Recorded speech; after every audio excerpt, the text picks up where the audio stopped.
So this week we watched a movie called, or a documentary of sorts, called Jiro Dreams of Sushi. Now, Jiro is actually this 80-something-year-old man who dreams, eats, and lives sushi. And it's one of those cool little aspects that I like, especially when it's based on a true story. Uh, he's how do I explain it? It's all about sushi. This guy is amazing when it comes to sushi. It takes almost a year for you to reserve a spot over at his small little diner. I would call it a diner because there was 9 people he can seat in that place, and he knows every aspect to his restaurant. It's just amazing. I love the fact that it was beautifully shot, and a lot of natural lighting, which just kind of gave you the feeling that, in a way, that you were there, that you were a part of the audience, or not maybe not a part of the audience, but that you were actually seeing these people for who they were. A lot of people just talk so much about Jiro in this film that it just gets a little bit annoying sometimes. I mean, it's like everyone wants to pump him up, and it's so funny because he's his biggest critic, but everyone else knows him as the very best. So he's like, uh, they have a guy in there who is a reviewer of sorts who goes ahead and talks about how Jiro is his favorite, basically, chef, and that every time he's been there, that he's always been not disappointed by it, and he he tells everyone that, yeah, that Jiro believes that he's gotten his talent is limitless because he. Oh, okay. Let's get back straight to the point. This whole thing, this whole movie was really well shot. I really loved and enjoyed the story. And if you're gonna do a documentary, this is the kind of documentary I like. A documentary that has all the drama elements, like kind of like a story arc of sorts. It how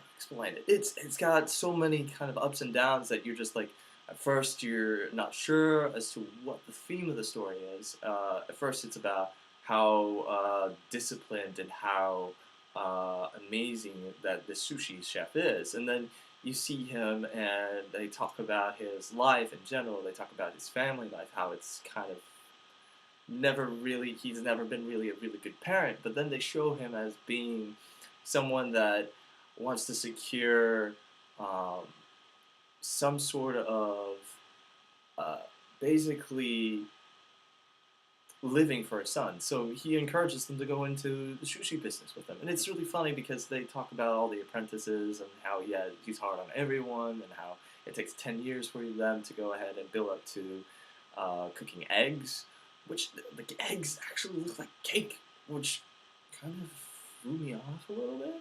And so I love that part. It was just like eggs look actually like they're delicious in a way, and it kind of makes sense that I guess if since it's the last kind of dish that's always served at Jiro's restaurant, that it would be kind of one of those things that he would wouldn't allow you to touch unless you were a master chef.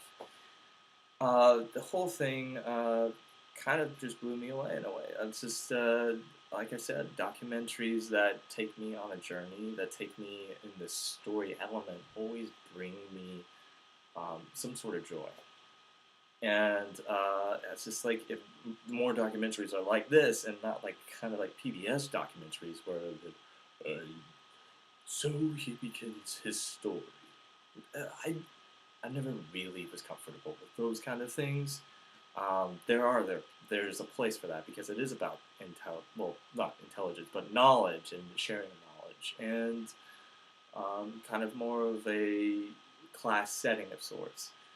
But so I went on a little bit of a rant on this one, but I really liked it. Some of the little things that I'll point out that I found really funny were the ones where, if you watch some of the scenes in the film, it looked like a lot of the people were kind of like insulting each other, not through verbal language, but through their eyes. It's funny to see certain people go ahead and just kind of look over each other's shoulders, like judging wise. It's just like all the apprentices. You can see it in the film where they're just like, yeah, yeah, you don't do sushi right. Yeah, you cook salmon wrong. Yeah. They don't put it out there, but it's really funny just because I thought it was really funny just to see all these judgmental stares like, hmm, hmm, hmm, hmm, yeah, oh, hmm,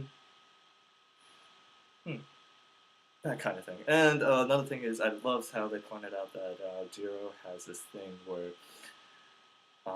he's got that parental view that if you don't push your kid out the door at the age of 18, he's gonna fail. Or if you don't if you don't give your kid a light nudge out the door, he's not gonna do anything with his life. That kind of thing. Um, Jiro just looks like this hitman sometimes. He's just like he's dressed up in black, and it's like there's several scenes where he put a little bit more light in there. There are several scenes where he actually goes ahead and shows up at the restaurant dressed up in this kind of hitman look to him. He's got this jacket. He's got this weird. I keep on forgetting what the hats are called, but he just walks in there like he's a hitman. It's one of those little funny things, and I'm really looking forward to the next pick that you guys choose. And I feel like this film actually did. I'll say it straight out. It wasn't a waste of my time. I enjoyed it.